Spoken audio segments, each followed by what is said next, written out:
Muy bien, ¿cómo están amigos? Mi nombre es Dani Ledesma y el nombre de mi compañera es Natalia Oliden. Nosotros vamos a hablarle acerca de crisis económicas, bueno, más concretamente la crisis económica que estamos atravesando actualmente debido a la pandemia del COVID, pero lo vamos a poner en contexto y la vamos a relacionar con el crack del 29, o sea, la Gran Depresión que ha ocurrido el año 1929.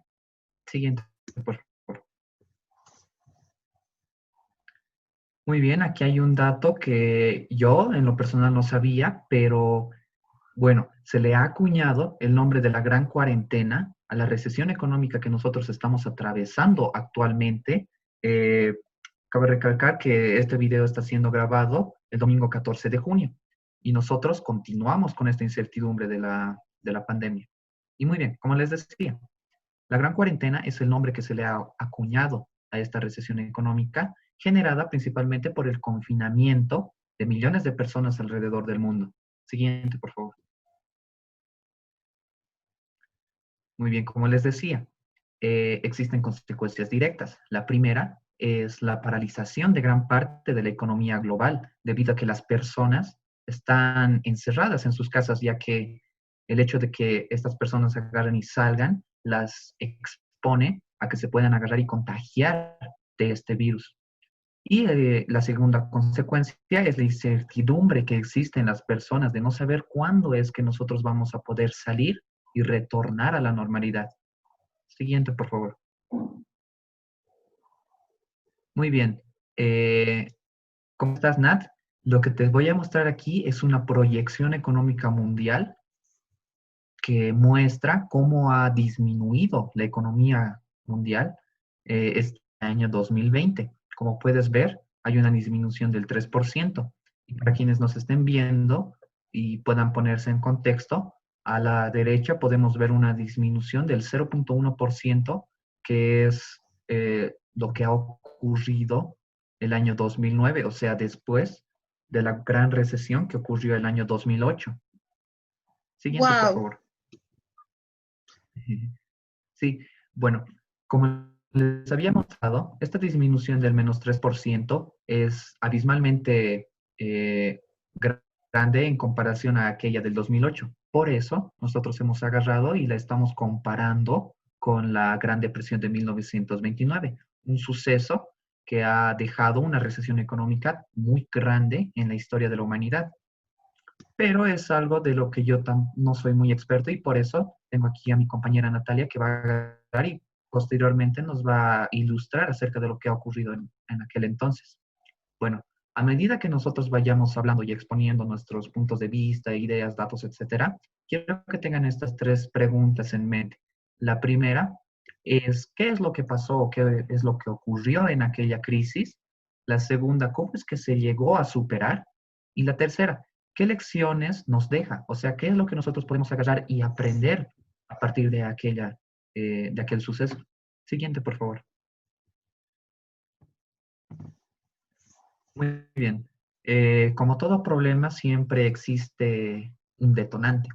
Y para el problema que estamos atravesando, o bueno, el problema económico que tenemos actualmente, 2020, el detonante es la pandemia inesperada, ya que ha sido un suceso que, bueno, nadie se esperaba y que nos ha agarrado, podría dejar en un mal momento. Luego les explicaré por qué. ¿Por qué no nos hablas un poco acerca de tu crisis económica, Natalia? claro que sí. Bueno, es impresionante ver cómo una enfermedad en su tiempo ha logrado realmente causar una crisis económica, porque la crisis que yo viví se ha desencadenado debido a la caída de la bolsa de valores de Wall Street. Wow. Les voy a poner un poquito en contexto de lo que se vivió en mi época, que es la Gran Depresión.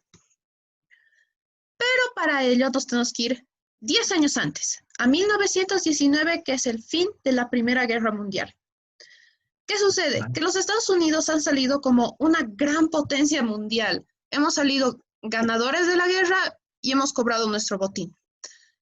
¿Qué sucede? Que para costear la guerra salen estos bonos libertad. ¿Qué sucedía? Si la gente invertía en ellos, les devolvían el precio del bono con intereses. Es ahí donde como que surge una población interesada en invertir.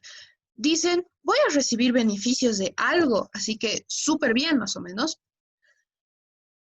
¿Qué Claro, sucede? me imagino, perdón que te corte, me imagino que para aquel entonces ha de haber sido algo muy innovador el hecho de que las personas, o bueno, personas de la población puedan agarrar e invertir en valores para recibir posteriormente una mayor cantidad de ingresos. Es algo que ocurre comúnmente hoy en día, pero síguenos contando, Nat. Vaya, es interesante saber que eso pasa en su época. Exactamente tu observación es la que hizo este señor, que es Charles Mitchell. ¿Qué sucede? Que él ha visto el interés de la población en invertir, así que ha sacado al mercado lo que son las acciones o los bonos corporativos para que la gente pueda acceder a ellos. Así que, ¿qué sucede? Que la gente ya podía comprar, no hay problema. La gente podía adquirir una acción de cualquier empresa. A raíz de esto, ¿qué pasa? Que los bancos sacan productos financieros. Nace el producto financiero o lo que se conoce por primera vez como el compra ahora y pague luego. ¿Por qué pague luego? Porque en realidad la gente va a comprar a crédito. ¿Por qué a crédito? Porque la Reserva Federal, recién creada en 1922, va a sacar tipos de intereses muy bajos con los que la gente se va a poder prestar plata. Vaya, Exacto, es impresionante, porque como tú decías, en mis tiempos la compra de acciones solo era para gente experta, para gente que sabía de estos temas. Sin embargo, luego en el país se van fundando agencias de corretaje. ¿Qué son las agencias de corretaje? Es este lugar donde la gente puede ir y comprar acciones. Los valores se actualizaban segundo a segundo y te daban un papelito que validaba tu compra y lo tenías que mantener si es que luego querías vender tus acciones. ah, vaya, ¿Y qué pasa? Que la gente se podía prestar dinero del banco y comprar las acciones. Así que, ¿qué sucede? Como las acciones no hacían más que subir y subir y subir, la gente no le veía problema a prestarse dinero. ¿Por qué? Porque de lo que iba recibiendo de las acciones que compraban. Así que subsanar su deuda iba a ser muy, pero muy fácil. exacto. O sea, yo me imagino, me pongo en tu contexto y sabiendo que el mercado tiene esta tendencia alcista, siempre saldría yo beneficiado si es que decidiera hacer alguna inversión. Y no solamente yo, sino también los bancos, ¿verdad? Porque hay Exacto. relación. Exacto. O sea, en este mercado alcista la gente obtenía beneficios con un capital pequeño. O sea, había un apalancamiento de 1 a 10. O sea, yo podía invertir 10 veces más de lo que era mi capital. Y había Wow. lo que ya he explicado, la venta de acciones a crédito. Podía comprar acciones con dinero prestado. Vaya. Debido Debido a la demanda creciente, ocurre lo que se llama una burbuja financiera, donde las acciones no hacen más que subir y subir y subir. Y esta burbuja financiera también se crea por el exceso de confianza que tiene la gente en que las acciones solo vayan a subir, a subir y a subir. Oh, vaya. Sígueme contando. Claro que sí. Lo interesante de esto es que como las acciones subían, subían y subían, habían expertos que aseguraban que después de esto sí iba a venir una depresión terrible. Uno de ellos ha sido Paul Warburg, que ha dicho que sí iba a venir una bajada de los precios de la bolsa increíble, iba a venir una depresión increíble, pero nadie le ha hecho caso, porque todos estaban metidos en el sueño americano, como todos le llaman. Claro. Ujú. Hasta que ocurre el fatídico día del miércoles 23 de octubre de 1929, donde los precios de las acciones caen un 7%. Wow. Era Es mucho. impresionante. Exacto, es increíble. Había gente, era una furia vendedora en las calles. La gente solo quería vender y vender y vender sus acciones. Vaya. Vamos a pasar al jueves 24 de octubre, que nosotros lo llamamos jueves negro. ¿Por qué? Porque la gente solo iba a las agencias de corretaje a vender sus títulos, ni siquiera a comprar. Y los accionistas o la gente que estaba allá adentro estaba ofreciendo acciones a 1/3 de su precio original, solo para que haya compra de acciones, pero eso sabemos que no iba a ocurrir porque la gente veía que las acciones bajaban. Si invertían, sabían que iban a perder. Soy yo muy preocupante. Yo agarro y me pongo en tu contexto y me imagino el hecho de agarrar e invertir todo tu dinero en acciones que de un día para el otro no valiesen o se devaluasen. Es como agarrar y perder prácticamente los ahorros de tu vida, ¿verdad? Exacto. Por eso habían rumores de gente que se suicidaba, gente que se tiraba de los mismos edificios de las agencias de corretaje, de la bolsa. O sea, era un escenario muy devastador. Vaya, Pero sígueme contando. no todo estaba perdido. El mediodía de ese jueves se reunieron Thomas Lamont, que era el representante del JP Morgan Chase, Richard Whitney, el vicepresidente de la Bolsa Neoyorquina de Valores, y Albert Wiggins, representante del Chase National Bank. ¿Qué han hecho Ya, estos tres señores? Han inyectado dinero en valores confiables que se los llama también blue chips. ¿Qué se supone que iba a generar esto? Iba a generar eh, que los valores de la bolsa suban e iba a revertir la sangría de precios. Y eso es exactamente lo que ha pasado. Los precios de la bolsa han empezado a subir. E incluso te imaginas que en los periódicos de mi época empezó a salir que la crisis de la bolsa ya había pasado. vaya. Creo que era un poco apresurado, pero a ver, sígueme contando. Exacto. Fue muy apresurado. Hubo un pequeño, se recuperó un poco el viernes 25 de octubre y el lunes 28. Sin embargo, llegamos al martes negro, el martes 29 de octubre de 1929. ¿Qué sucedió? El índice de la bolsa neoyorquina de valores ha caído como nunca antes y las bajadas han continuado hasta el mes de enero, o sea, nunca ha podido volver al valor en el que estaba. Wow, es muy Los gra preocupante. Exacto. Los gráficos que te muestro a continuación ha sido la bajada de los índices en el S&P 500 y en el Dow Jones Industrials. Y como te fijas, no han logrado recuperarse, nunca han vuelto al nivel tan alto en el que estaban en ese tiempo. Vaya, Ya te imaginarás cuáles han sido las consecuencias de la Gran Depresión, de nuestra crisis. claro, me imagino. Pero a ver, cuéntame. Claro que sí. El mercado se ha desplomado automáticamente y la tasa de desempleo ha subido de forma exponencial. Se ha provocado un quiebre en los mismos bancos. Nunca te imaginas que un banco pueda quebrar, pero como no podían recuperar el dinero que habían prestado, han tenido la necesidad de cerrar porque ya eran inútiles que estén abiertos. Vaya, y yo, bueno, supongo que con el quiebre también de los bancos, muchas personas han perdido los ahorros de su vida que estaban, bueno, en arcas de aquellos bancos, ¿verdad? Exacto. Muchísima. La mayoría de la gente ha perdido los ahorros de su vida. Es por eso que luego nace el término guardar el dinero bajo el colchón, porque como la gente ya no podía confiar en los sistemas financieros, empezaron a guardarlos en sus propias casas. Vaya, está fuerte el asunto. Sígueme contando. Claro que sí. Las empresas pequeñas automáticamente cierran, porque incluso habían fábricas gigantes, empresas grandes que se han visto forzadas a cerrar. Y por último, que ya te imaginarás, es el efecto contagio hacia otras economías del mundo, que ha llegado paulatinamente a América Latina, a Europa e incluso a Australia. Pero donde nos vamos a centrar más es en Europa, porque va a nacer un líder austríaco un poco megalómano.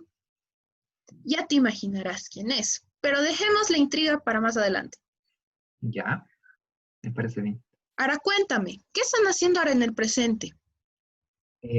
Muy bueno, a ver, retornando al presente, te voy a decir que según analistas económicos es muy difícil estimar cuánto tiempo va a durar esta recesión porque no sabemos cuándo vayamos a poder retomar nuestras vidas.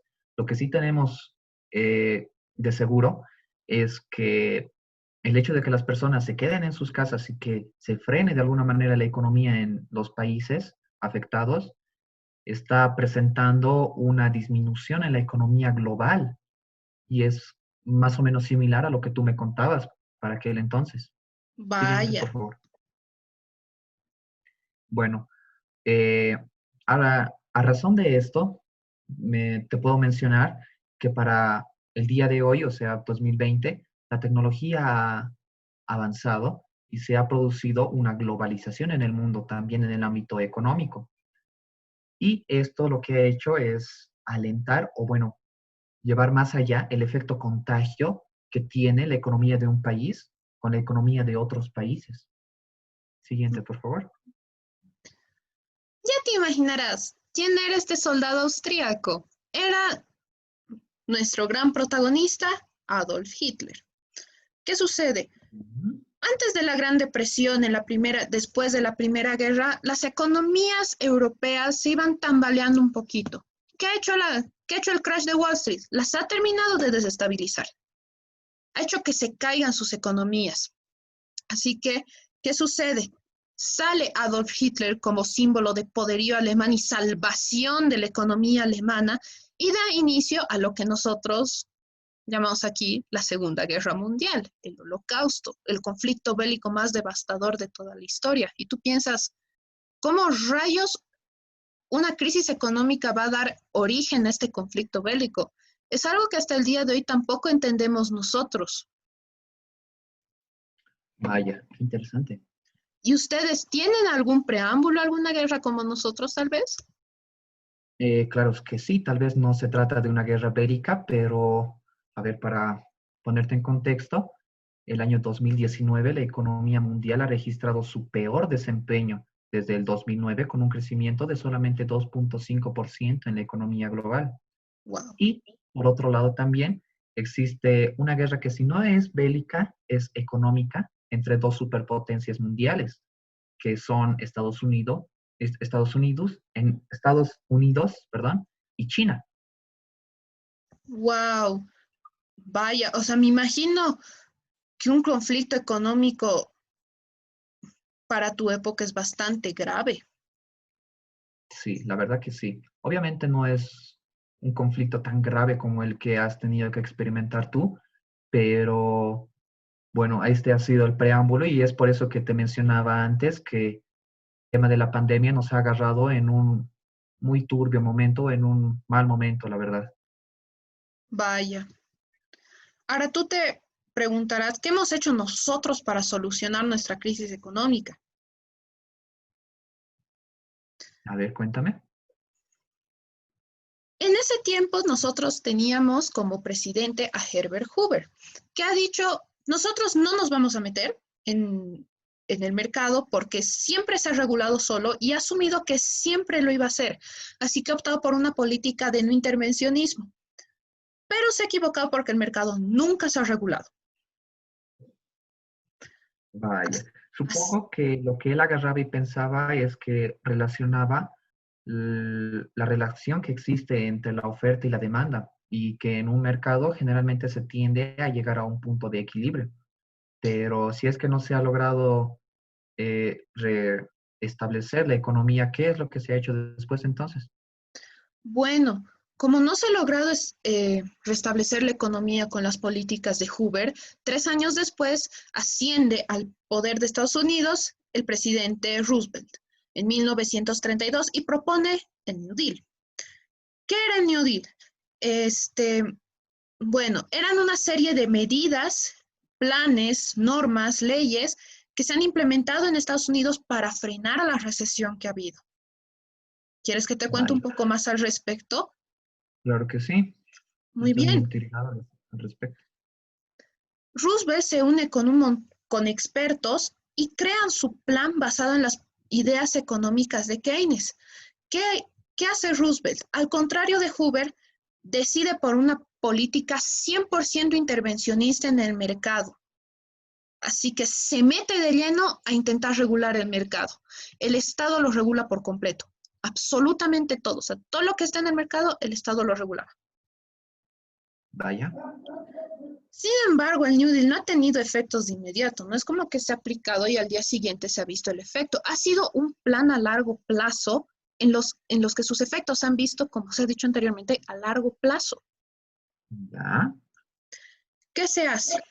Se ha establecido un salario mínimo, se han establecido jornadas laborales, se ha establecido un seguro de desempleo. O sea, si tú eras despedido de tu empresa o renunciabas, ibas a tener como un seguro, ibas a tener como una pensión más o menos. Y por último, habían subvenciones para gente desempleada de por sí. Wow. Exacto. Bueno, me imagino, disculpa que te corte, que para llevar a cabo este tipo de planes, Estados Unidos ha de haber realizado una fuerte inversión, ¿verdad? Sí, la verdad es que sí, ha tenido que llevar a cabo un presupuesto bastante grande, porque incluso da subvenciones a los jubilados. Sin embargo, los jubilados tienen esta subvención gracias a los impuestos que se les ha aplicado a la bebida y a los beneficios de algunas empresas. Luego, ¿qué sucede? Tú pensarás, pero ya hemos hablado de la gente. ¿Qué pasa en el sector industrial y en el sector agrícola? Exacto. A ver, En, cuéntame. en el sector industrial existen subvenciones para estimular la industria, estimular el poderío industrial. Y en el sector agrícola, les dicen a los agricultores, ya no produzcan más. A cambio de eso, los vamos a indemnizar por no producir. Y a largo plazo, ¿qué ha sucedido? Como no había oferta de estos productos en el mercado, sus precios han alzado. Y los agricultores han llegado a tener a largo plazo muchas más ganancias. Claro, me imagino, porque el precio de sus productos se ha elevado a razón de la que ha ido creciendo, ¿verdad? De los mismos. Exacto. Sin embargo, la economía de los Estados Unidos no se ha restablecido hasta que ha entrado a la Segunda Guerra Mundial. ¿Por qué? Porque se ha Mm, logrado generar muchos más empleos con la industria de la guerra. Todo el sector industrial de los Estados Unidos se ha centrado en producir, en fabricar productos de guerra, Exacto. municiones, armas, todas esas cosas. Sin Vaya, embargo, ya te imaginarás que en Europa no ha sido lo mismo. no. Claro que no. Europa ha tardado mucho tiempo más en recuperarse porque ha sido, en el sentido más literal, campo de guerra. Ha sido donde se ha librado todo el conflicto de la Segunda Guerra Mundial. La gente se moría de hambre, la gente no tenía dónde vivir, el desempleo se ha disparado de una forma abismal. Como ves en las imágenes, debido a tantos bombardeos que ha habido en todas las ciudades, no había dónde guarecerse, no había dónde estar protegido. Vaya, qué interesantes estas imágenes. Eh, Sobre todo las que están a la izquierda me llama mucho la atención, ver cómo ha cambiado la infraestructura, bueno, ver cómo ha pasado de ser un lugar sucio, lleno de escombros, con soldados caminando, a mejorar en el futuro, a como lo vemos en la imagen inferior izquierda. Así que, ¿por qué no me cuentas cómo es que han logrado sobresalir o sobrellevar este problema, Nat? Claro que sí, todo lo tenemos que agradecer al Plan Marshall. El Plan Marshall ha sido, bueno, ha sido un plan que consistía en la reconstrucción de Europa del Este, o del Este. ¿Qué sucede? Termina la Segunda Guerra y pasa la Guerra Fría, donde la Guerra Fría se ha llevado más o menos, si lo quieres poner así, entre dos bandos. Entre el bando capitalista, que lo representaba Estados Unidos, y el bando comunista, que lo representaba, bueno, en mi tiempo, la URSS. La Unión Soviética, la muy famosa Unión Soviética, sí. Exacto. No sé si en tu época se llamará la Unión Soviética, pero debe seguir con esa Eh, tendencia. sí, bueno, es más un meme actualmente, pero bueno, para no desviarnos del tema, sígueme contando, Nat. Claro que sí. ¿Qué sucede? Que Estados Unidos le va a brindar ayuda económica a Europa del Este de más de 5.300 millones de dólares para la reconstrucción de las zonas de guerra, para eliminar barreras del comercio, para modernizar la industria de Europa y para hacer próspero ese continente. Sin, Ya. em- exacto, sin embargo, es un dato curioso porque el Plan Marshall se le ofrece a la Unión Soviética, pero la Unión Soviética dice, no, no queremos la ayuda de Estados Unidos porque puede controlar nuestra economía a futuro, así que lo rechazan. Me imagino, seguramente habían intereses políticos de por medio. Qué complicada la situación. Exacto, porque en realidad Estados Unidos preveía recibir de Europa del Este beneficios político-económicos a futuro. Pero la URSS no se queda muy atrás porque incluso la URSS saca un plan de ayuda que es el plan Molotov, que es para ayudar solo a los gobiernos comunistas en ese entonces. E incluso el plan Marshall tiene un interés por detrás que es frenar el avance comunista hacia toda Europa. Vaya. Entonces, lo Exacto, que me está diciendo es que se han realizado fuertes inversiones por parte de primero Estados Unidos y también esta Unión Soviética para sobrellevar o sobresalir a esta crisis económica que ha habido aquel entonces, ¿verdad? exacto. Estados Unidos ha ayudado a su sector, al sector capitalista, y la Unión Soviética ha ayudado a su sector, al sector comunista. ¿Y para qué? Que ha funcionado. En 4 años Europa se ha visto completamente restaurada y sus niveles de producción han llegado a ser los que eran antes de la Segunda Guerra. Vaya. Y ahora, ¿y ustedes qué están planeando hacer? ¿Cómo planean sobrellevar la gran cuarentena, como tú dices? Bueno, pues el escenario en el que nos encontramos podría decirse que es similar al tuyo. ¿Por qué? Porque muchos países están agarrando y están lanzando planes económicos, o sea, fuertes inversiones para reactivar su economía. Siguiente, por favor. Como puedes ver aquí, Nat, hay dos planes económicos de emergencia, el primero por parte de Estados Unidos y el segundo por la Unión Europea. ¡Wow! O sea, mire esas cifras. Nosotros hemos invertido poco más de 5.300 millones de dólares y ustedes están invirtiendo muchísimo más. O sea, realmente su crisis va a ser de un impacto muy grande. Exacto. Bueno, cabe recalcar que el valor de la moneda va cambiando a través de los años, pero no deja de ser no dejan de ser fuertes inversiones. Y esto abre la pregunta, o bueno, más bien el escenario de que hay varias economías que no van a poder agarrar y realizar este tipo de financiamientos para mejorar la calidad de vida de sus ciudadanos. Como puedes ver aquí en estas imágenes, hay países eh, mayormente tercermundistas que no están teniendo esa posibilidad de financiar estos planes y por otro lado tampoco están agarrando y están tomando cartas en el asunto ahora cuando deberían hacerlo. Siguiente, por favor. Y como podrás ver, esto está agarrando y está desbeneficiando a grandes sectores, generalmente a sectores más pobres de la población. Y podría decirse que son estos sectores los que se están llevando el trago más amargo. Vaya, es que me imagino que nosotros hemos implementado en Plan Marshall y hemos ayudado a un montón de gente, hemos implementado el New Deal y hemos ayudado a un montón de gente, pero no sé, me imagino que ahora en tu época sería más difícil que otros gobiernos ayuden a otros países para financiar sus políticas, para financiar sus planes post, post-crisis, más o menos. Ese es el problema en el que nos encontramos. Lo que pasa es que esta crisis que estamos atravesando no está afectando a unos cuantos países, sino que nos está afectando de manera global. Por ende, muchas economías están velando por su propia economía. Y como te decía, hay economías que no están pudiendo sobrellevar este asunto. Realmente es una pena. Exacto. Pero bueno, como te decía, actualmente no sabemos cuándo es que vaya a mejorar esta situación.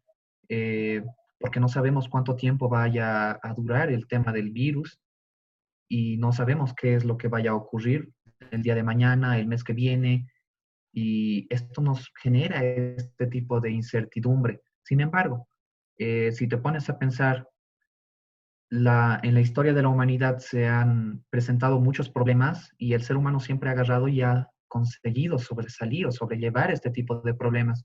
Y yo espero que esta sea la situación que se Sí, lleve a cabo.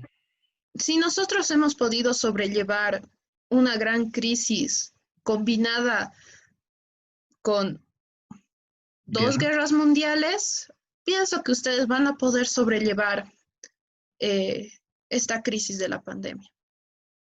Muchas gracias, Nat. Y también muchas gracias por haberme invitado y haberme enseñado acerca de este tema del crack del 29. A vos, Dani, gracias por iluminarme, gracias por mostrarme que realmente su crisis se equipara mucho a la nuestra y les deseo la mejor de las suertes para que puedan solucionar todo. Muchas gracias, Nat. Hasta pronto. Hasta pronto.